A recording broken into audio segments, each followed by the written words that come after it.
So we're delighted to welcome the Overseas Development Institute's Resilient Islands Initiative team here today. They're going to be discussing their latest policy brief and paper on sustaining development in small island states, a reform agenda, and also talking about pressing issues of global governance reform that's required related to this, and how this all connects to the imminent United Nations Climate Change Conference, the COP26. So we're really looking forward to hearing about their ongoing research in relation to this and what's going to be happening at COP26 as well. So the ODI Resilient Islands Initiative team distills expert analysis on the multidimensional challenges facing small island developing states and the strategies and opportunities for collective action in the 21st century to tackle these. And I will just give a brief introduction to the speakers. So we have a lovely panel of speakers here today. So we have Matthew Bishop, who will be starting us off. He is a senior lecturer in international politics at the University of Sheffield. We also have with us Emily Wilkinson, who is a senior research fellow in the ODI Global Risks and Resilience Programme and a chief scientific advisor to the Climate Resilience Agency for Dominica. We also have Michelle Scobie, who is a senior lecturer and researcher at the Institute for International Relations at the University of the West Indies, St Augustine. So Michelle is joining us from Trinidad today. Just letting a few more people in here. We also have George Carter, who is a research fellow in geopolitics and regionalism at the Department of Pacific Affairs at the Australian National University, but who is currently actually at the COP26. So he is going to be speaking to us from Glasgow today. We also have Courtney Lindsay, who is a project development consultant with the Inter-American Development Bank and who is speaking with us from Jamaica today. So we've got a great geographical spread here. And finally, we've got Cristina Ardin who's a postgraduate research student and research assistant on this project, who's at the University of Southampton. So without further ado, I'm going to hand you over to Matt Bishop, who I think is going to start off the presentation. Hello, everybody, and thanks, Marisa, and thanks for inviting us to present here. What I thought I'd do is I'll just very briefly give an overview to the team and who we are and how we came together. And I'll give some background then to the paper, which will provide a bit of a foundation for the rest of the discussion that's going to follow me. So there are 6 of us here. There are 8 people in our team, actually. Jack Corbett, who's at the University of Southampton, and Rashid Bouiha, who is at the UNCTAD in Geneva, are also part of the team. And essentially, we got together about a year ago, I would say.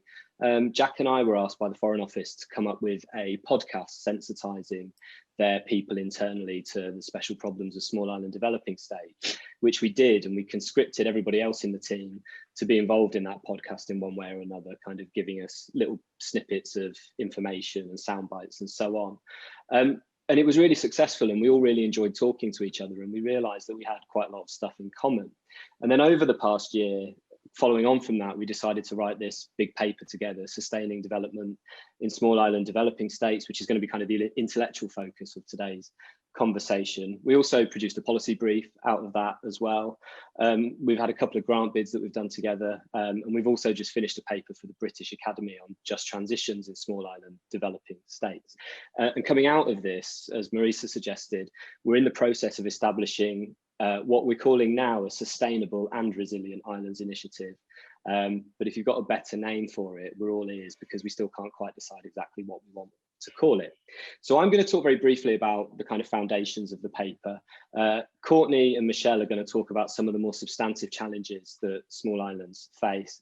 George is going to talk about COP26 a bit more explicitly and the kind of negotiating strategies. Cristina is going to talk about some of our other kind of outreach work that we've been doing, with some more thoughts on kind of the biophysical stuff around COP. And then we're going to finish with Emily, who's going to talk about the policy brief and the kind of arguments we made in that, some of our future plans, and in particular the establishment of the initiative at ODI, which we're hoping will be up and running early in the new year.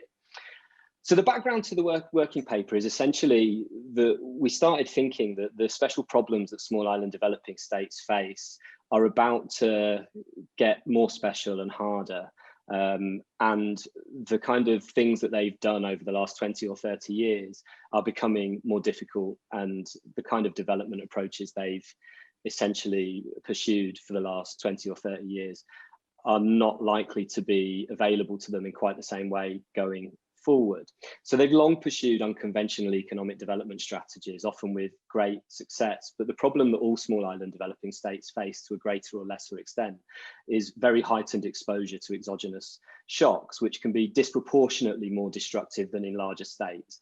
So as a consequence of this, they can have very, very high levels of development, but that development is exposed to being undermined more rapidly, more decisively, and at a much higher relative scale than it is in larger states. And the easiest way to think about this is think about a hurricane, the hurricane in Antigua-Barbuda in 2017, for example, which decimated entirely the island of Barbuda, or the Hurricane Ivan in Grenada in the early 2000s, which caused damage that cost the country 200% of GDP. So even as damaging as, say, Hurricane Katrina was in the US, it didn't cause anywhere near the same level of damage in the US relative either to the size of the territory or relative to the country's kind of GDP. So it's taken some time for donors and multilateral institutions to recognize this special problem facing small states. But we argue in the paper that climate change has brought this to the fore. And as a consequence, we need to rapidly rethink the kind of challenges that they face, and the fact that the scale of the external difficulties facing them is becoming ever more pronounced. This has been highlighted, we think, by the COVID-19 pandemic as well, which in many small states has essentially brought their major industry, tourism, completely to a halt. They've suffered losses which are out of all proportion to the size of their economies.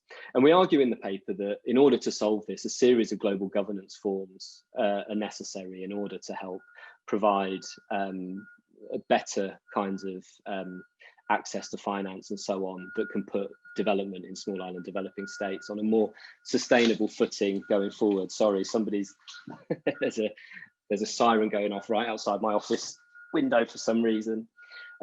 So a series of underpinning arguments to the paper are, firstly, that SIDS have had great success in the post-colonial period in growth terms. So in the immediate post-colonial era, they tended to rely on preference-dependent export agriculture. This era passed in the 1990s and 2000s, in the neoliberal era, essentially, when preferences were wound back, and they almost all shifted towards service-based industries. For the most part, SIDS have enjoyed growth. They've generally had pretty good levels of growth, but that has also come with a huge amount of vulnerability and exposure to exogenous shocks. Again, tourism is the obvious example of this. Some SIDS are over-dependent on tourism to the extent that it accounts for about 80% of their GDP in some cases. But when the world kind of catches a cold or catches COVID and sneezes, the entire industry grinds to a halt completely. That has huge problems for small island developing states, because in many cases they're already heavily indebted. Their debt profiles become even worse, and so on and so forth. There's kind of this vicious circle.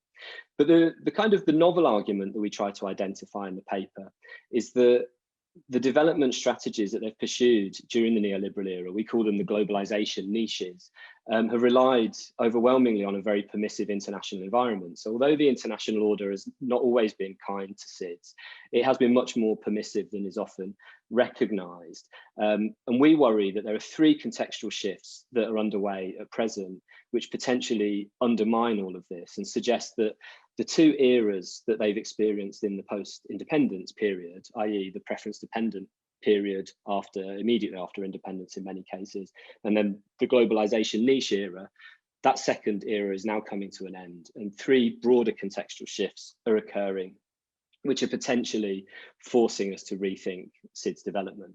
The first one is the globalization niches themselves are becoming ever more difficult to pursue. Tourism is increasingly difficult because it is so vulnerable to external shocks. It's vulnerable to environmental degradation within different islands. It places huge amounts of pressure on ecosystems and social systems. And more broadly, whenever SIDS find a new niche, whether it be offshore finance, whether it be sovereignty sales, whether it be remittances, quite often larger states tend to either monopolize those niches or they extinguish them. So it becomes ever more difficult to find those new industries. The second thing is that we think the international environment, which has been relatively permissive, is about to become a lot less permissive, in part because of the resurgence of great power politics and the potential undermining of the multilateral order, which has been underway ever since the global financial crisis, really, but has intensified in recent times. And the third one, and this is the crucial one that I think feeds into the rest of the conversation today, is that they are genuinely threatened, in many cases existentially. Some SIDS may actually die as states. They may no longer be viable states at all by climate change. This is obviously much more pressing for lower lying atoll states than it is for higher forested small island states. But nonetheless, climate change is rapid and intensifying, as the recent IPCC report, and the portents are not great in terms of what it means for many small islands. I'll stop there at that point and pass over to Courtney.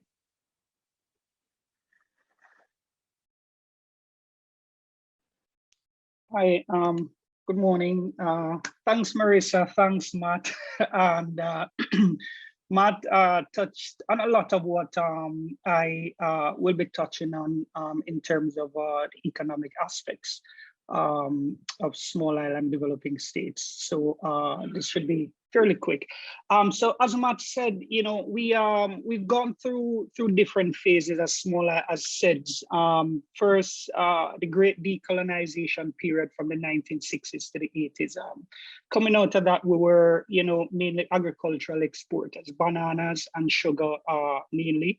But as he noted, this was disrupted by WTO trade ruling in the early 1990s, focused on liberalization.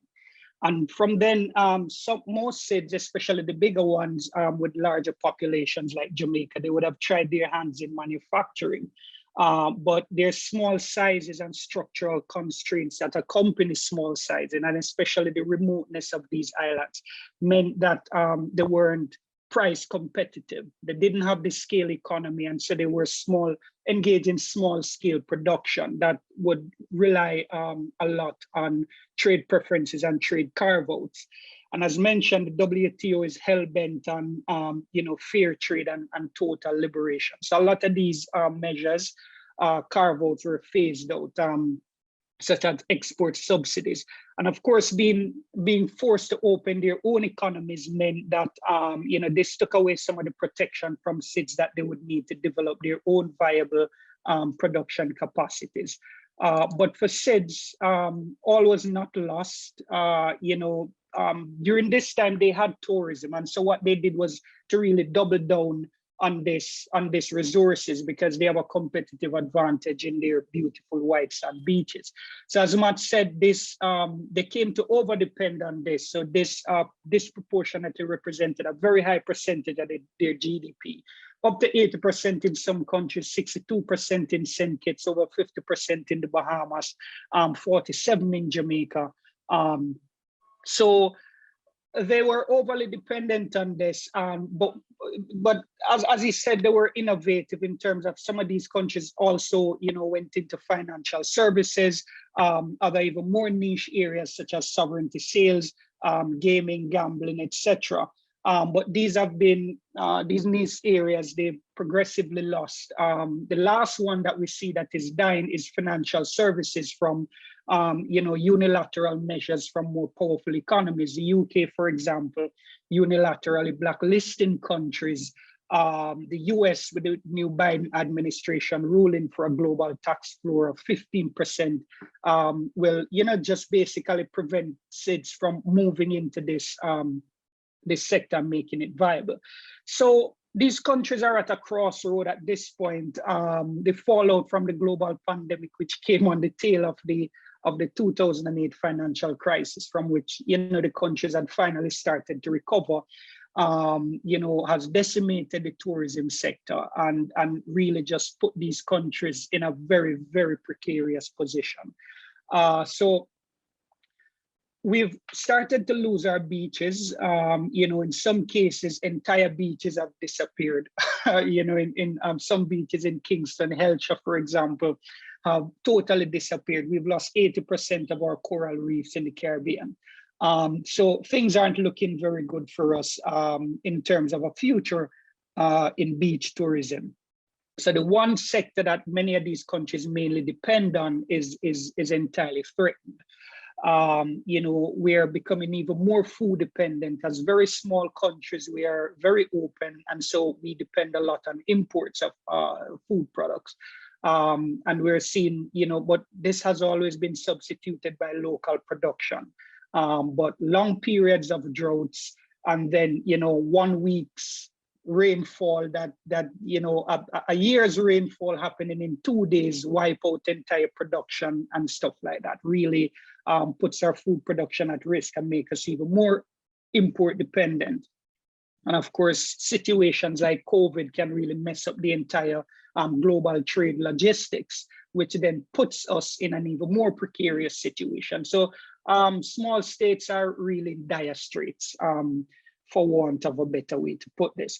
So our immediate needs are, you know, debt restructuring and debt relief, climate finance in the form of grants and concessional finance, and greater access to more overseas development assistance, because we are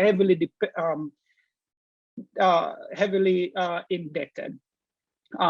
Barbados, for example, just last year, their debt to GDP ratio was 162%. Jamaica's keep wobbling from 130 to 150% of GDP. So we really can't take on any more debt in terms of, you know, climate adaptation and building resilience. And as Matt said, these countries, in terms of gross national income, have been seen as fairly rich countries by some WAC measures that they've used to measure us, and so we are seen as being too rich to get concessional finance. So this needs to change, and of course, we need the world to stay within 1.5 for us to be viable, so that we don't entirely disappear. So finance is critical, and you know, we really need this. So we also need economic diversification. So more work needs to be done by SIDS on the ground themselves. So SIDS need to, you know, take responsibility for continued digitization, especially of government services, because this can free up some revenue for them. They also need to improve tax collection to increase revenue, because there's a lot of tax leakages in the local economy. They also need to improve tax collection, their tax structure in general, and give away less taxes in the form of tax holidays to large investments, and restructure private debt to reduce debt stress, because that's an issue for them as well. They need to continue looking for FDI, preferably green FDI, even though these countries aren't major emitters anyway. And of course, we need to diversify our economies, especially away from beach tourism and more into community tourism, because tourism is still, you know, a demand, especially community tourism that is seen by many as being more sustainable. They should continue to explore the benefits of the blue economy, whatever benefits there are there, and just to generally continue to drive business development to increase exports. And of course, lastly, you know, they should really continue the advocacy work that they're doing, fighting for climate justice. Mia Mottley is a rock star in this regard. I mean, she's making waves on the international scene, fighting for climate justice. Fighting to change, you know, the vulnerability index so that we can channel more development assistance to SIDS countries. SIDS networks and organizations like UNCTAD and the Commonwealth Secretariat should continue their advocacies for SIDS as well. And SIDS themselves should capacitate themselves to receive development assistance and to use this to execute adaptation and resilience projects in ways that that maximize outcomes and are really beneficial. So, so that's it for me. I look forward to any questions. Thank you. Michelle next, I think. Okay, great.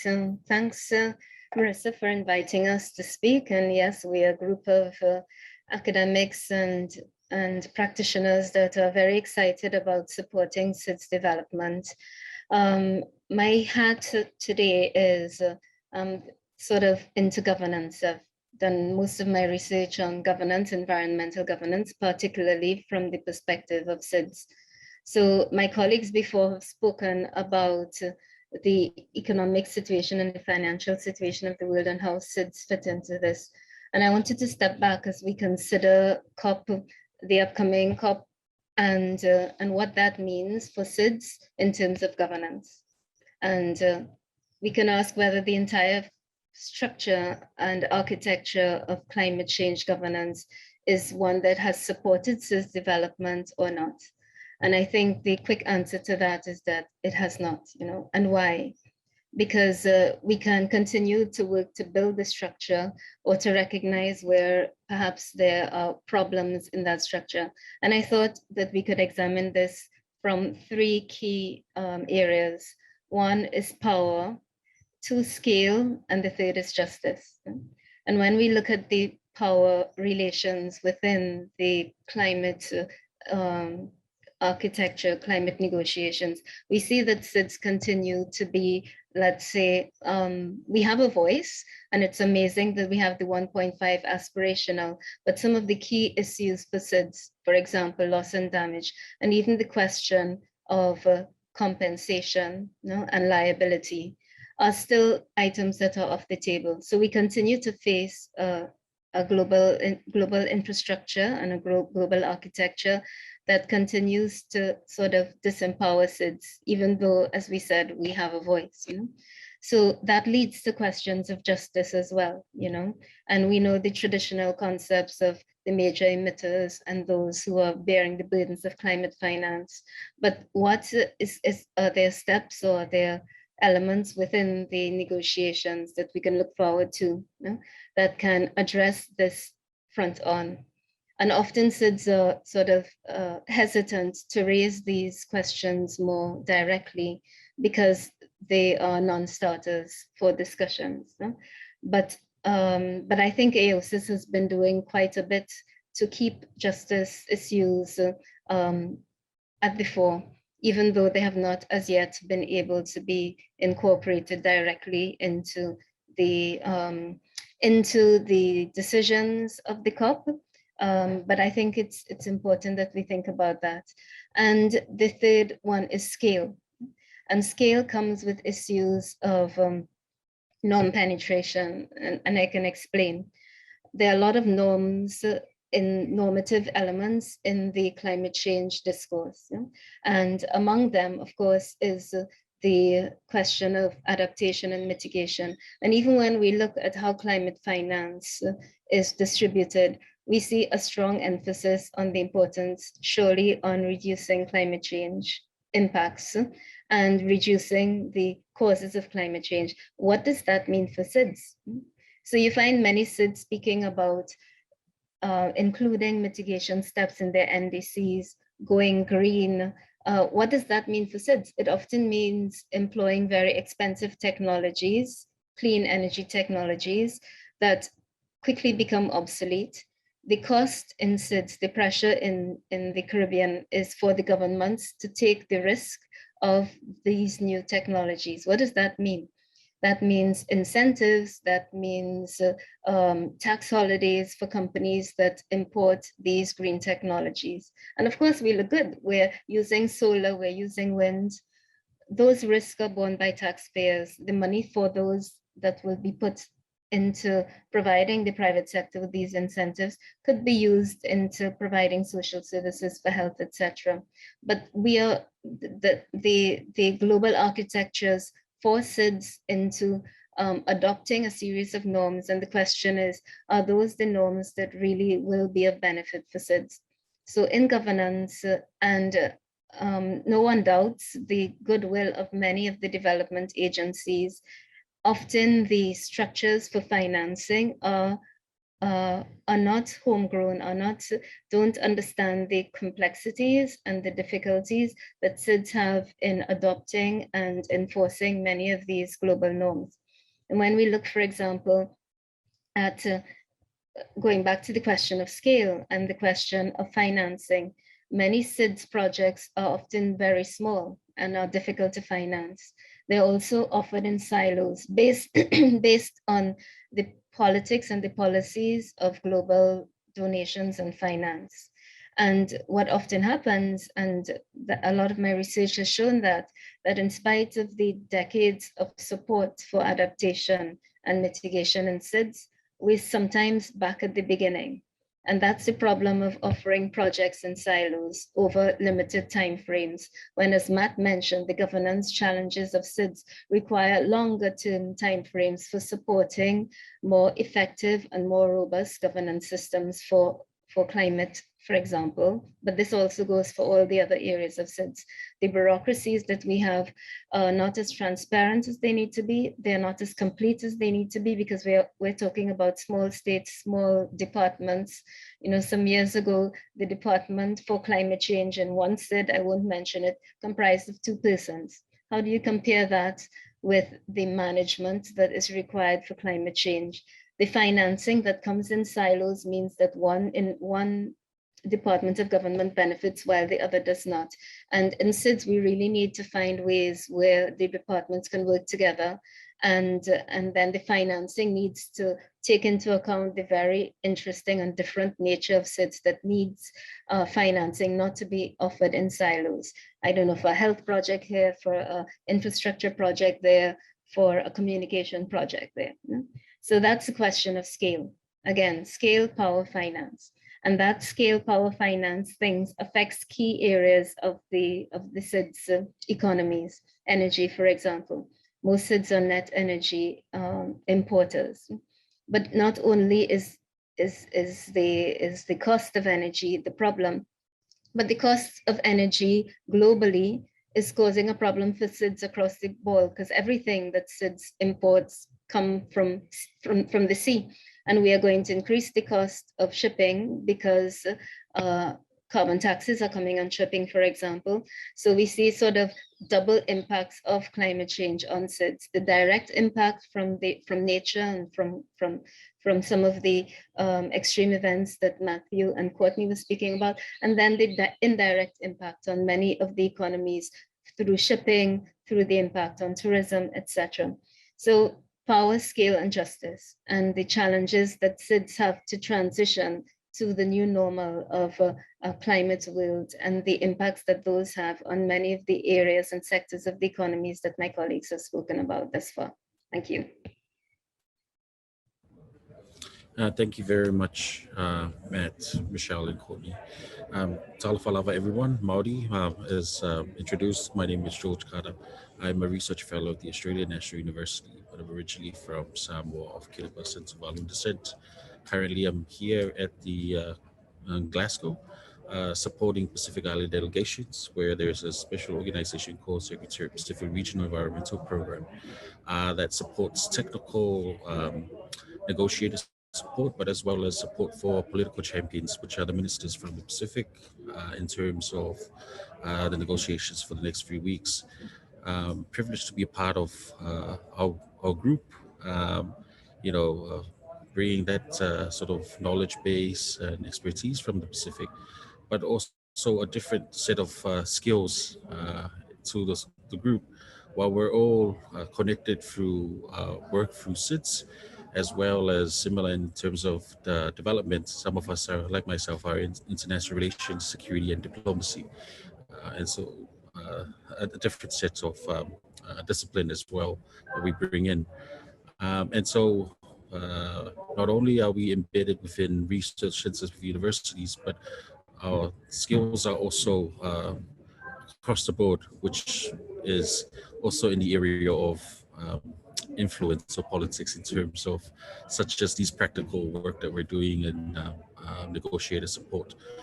And that's part of one fundamental part of my research. Well, in one area I look at climate security, how not only at the UN Security Council, but also how military and police security institutions take on board roles and responsibilities in climate change.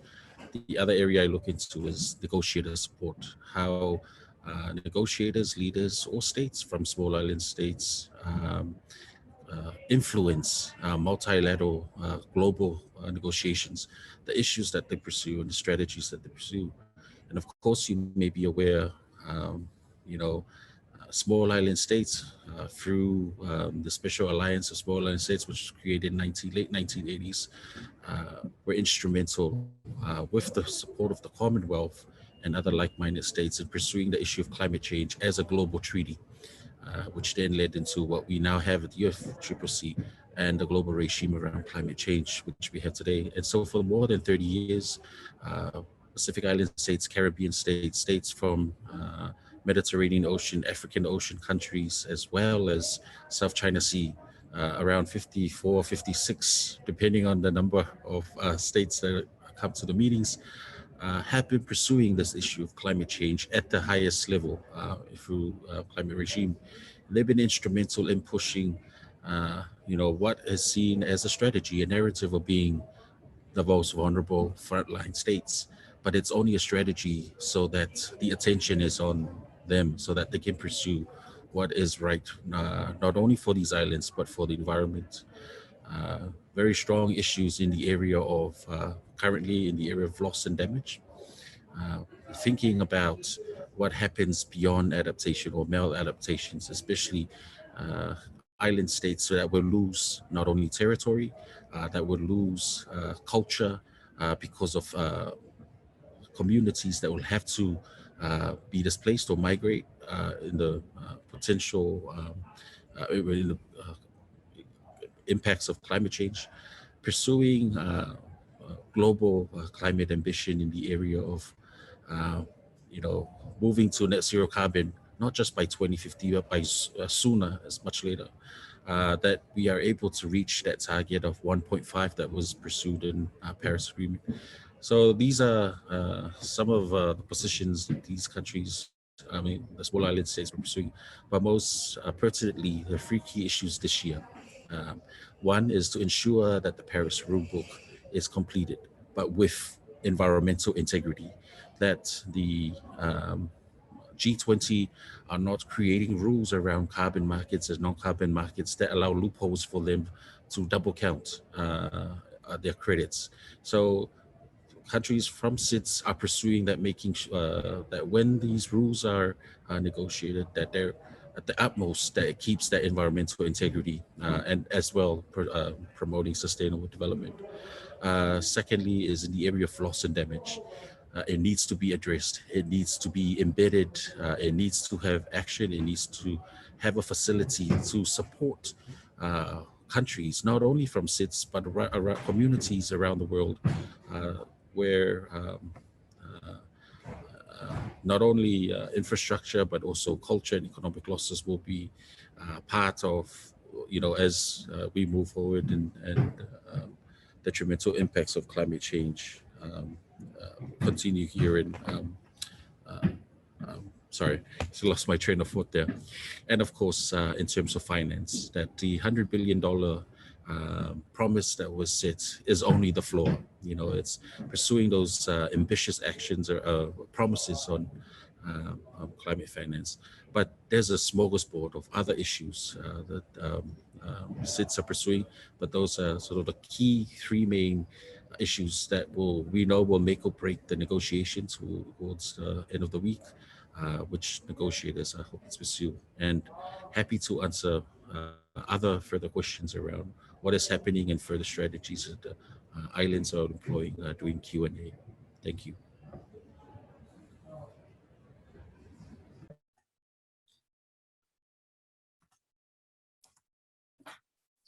Hello. Hi, everyone.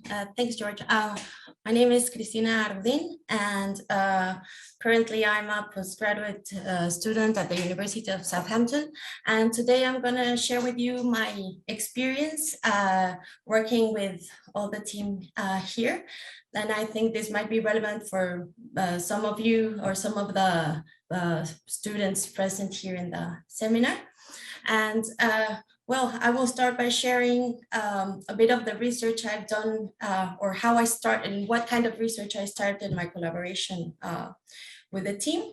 And well, this will complement what Matt started saying of the threats that SIDS are facing, especially the ones related to their survival.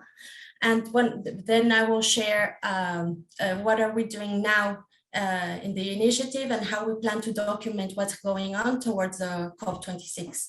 So, well, I just want to say that English is not my first language. So if you don't understand me, please just write in the chat and I am happy to repeat, and it's okay.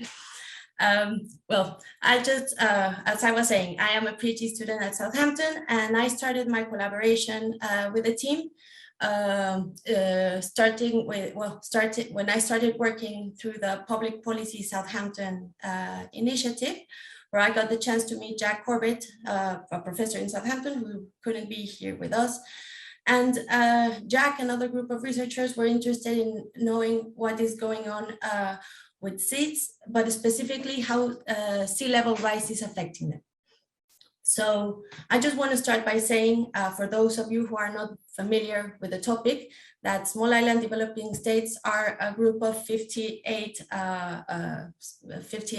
states.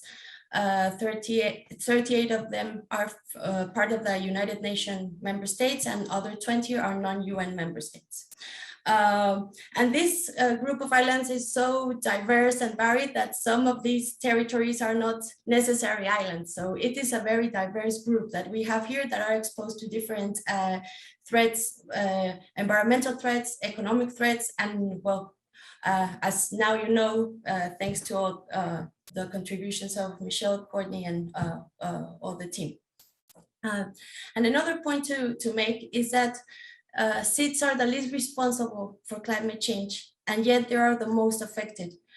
Around 1% of the world population lives in these islands, but this group of people suffer from unique social, economic, and environmental challenges. And well, one of the largest threats from climate change is sea level rise. And sea level rise is not only affecting seeds, it also affects other countries, but seeds are the ones that are most affected and the most vulnerable to it. Also this threat will affect different seeds in different ways. For example, in the Caribbean is highly vulnerable because 70% of its population lives in the coastal areas. And for example, in the Pacific, we have seen in the last decade a sea level rise of 12 millimeters per year. So these regions are really, really vulnerable. And the effects are known are shown in many ways. It threatens the security of the people living in coastal areas. It threatens their livelihoods and therefore their economies. And also their natural resources are affected, for example, and most pressing, the freshwater reserves. And we have a very diverse range of impacts. But for some nations, particularly the atoll nations, like Marshall Islands, Tuvalu, Kiribati, and the Maldives, most of them in the Pacific and only Maldives in the Indian Ocean, this represents a threat of their survival, of their existence as states. So we wanted to know how islands are responding to these threats, and specifically, what are governments doing about this? And I think this is very relevant in the context of COP26 and all the economic support that seeds need in these respects to adapt to these threats. So we started looking at what's going on in terms of maritime boundaries and in terms of migration.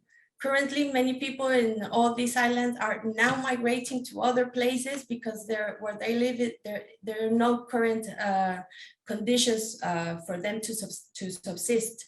And this is a reality. This is happening as we speak right now, because sometimes we speak of, like the broad impacts and what is happening in a broad level, but we don't, sometimes we miss what's happening and going on with the people in the ground. So this is a big problem in these atoll nations and also the maritime boundaries, because as many of you might know, small island states have their territory is made out of ocean more than land. So that's why they're also called big ocean states. So when all the impacts expected because of sea level rise is that now their maritime boundaries are not well delimited. And this is a big problem because the maritime boundaries are relevant for security. They're relevant also in terms of economies and in natural resources, especially for the islands where fisheries and the oceans represent most of the income of these islands. So, well, I just wanted to use this space to highlight these more specific threats that some of the SIDS are going through.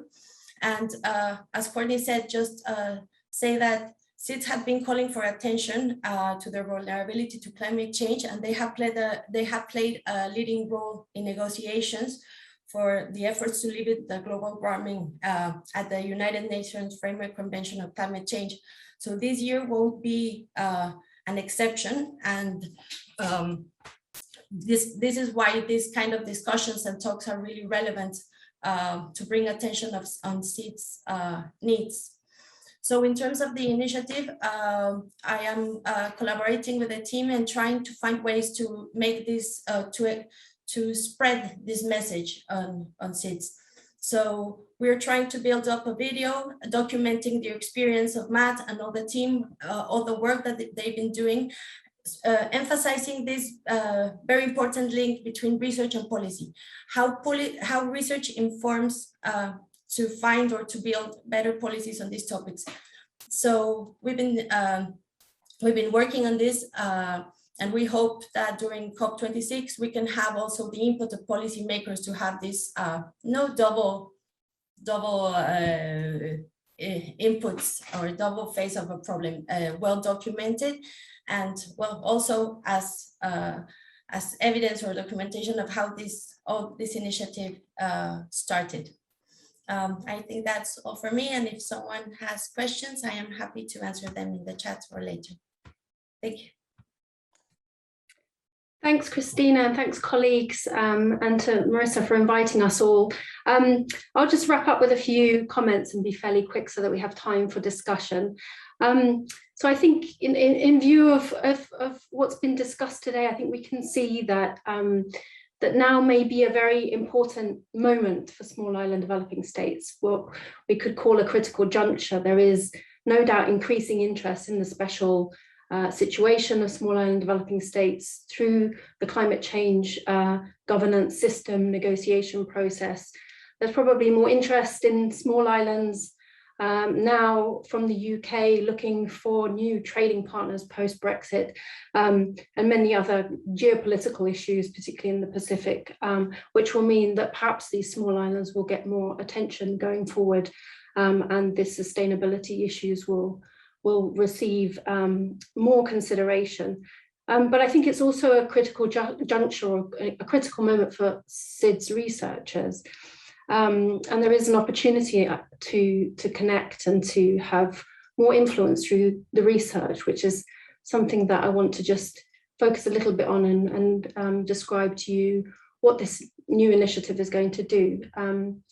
So I think, yeah, SIDS research has been to date scattered across a number of universities, research organizations, countries.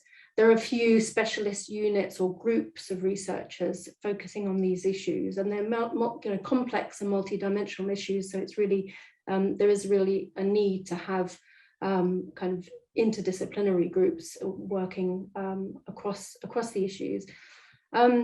And I think it's safe to say that donors are not really, or SIDS governments are not accessing and effectively using research that is produced. So, you know, very interesting papers are not getting picked up in policy. I think there has also been a lack of funding from the research councils going towards research projects in small island developing states because they're considered too small or niche, or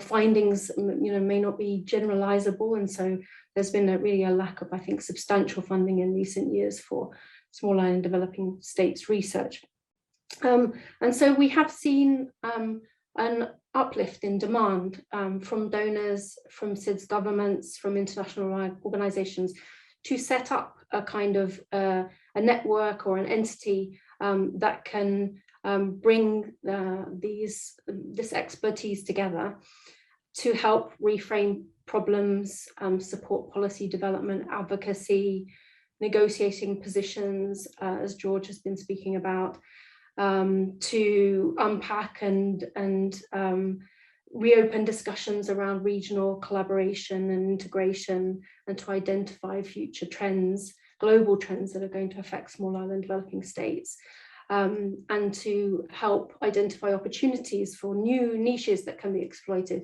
So I think all of these things are kind of, there's great potential for researchers and for research to engage across in these different ways with governments, with international organizations, with donors, and I think even businesses.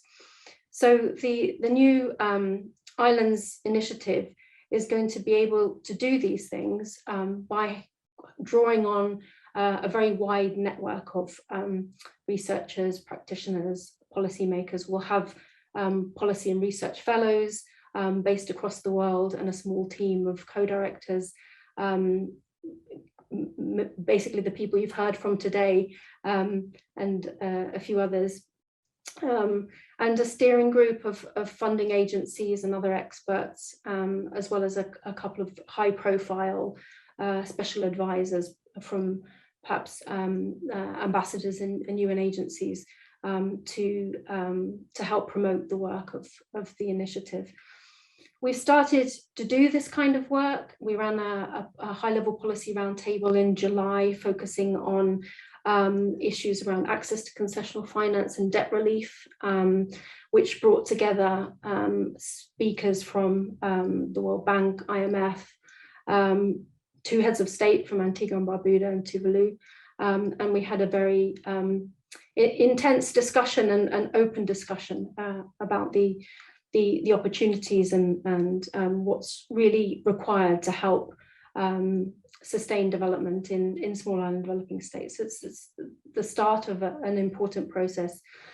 We hope to do more of that kind of thing, more convening, and as well as a number of other activities. So the initiative will offer sort of broadly 4 services or 4 kinds of sort of products, doing foundational and applied research on new topics, led by or involving SIDS researchers from across the regions. We'll be doing rapid reviews and research synthesis, something that donors are very much interested in. They want to know what the kind of the state of knowledge is on a particular subject. It's, you know, it's good if they can come directly to us, and we can ensure that the right people who have that expertise are involved in writing those reviews.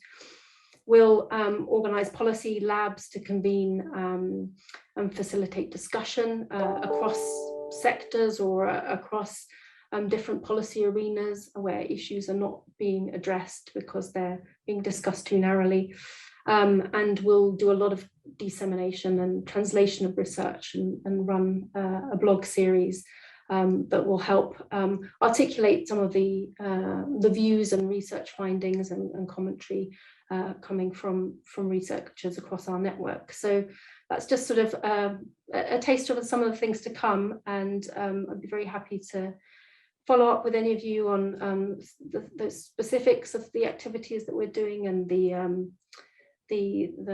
types of outcomes that we're looking for. But we're very excited to be taking this initiative forward and to be sharing really a sort of a first glance at what we'll be doing with you. Thank you. Wonderful. Thank you so much to all of our panelists and team members. It's been so wonderful to have such a diversity of perspectives, both from the research and the practitioner side with us here at the seminar series today. That's fantastic, and such a thought-provoking seminar on such an important topic as well. So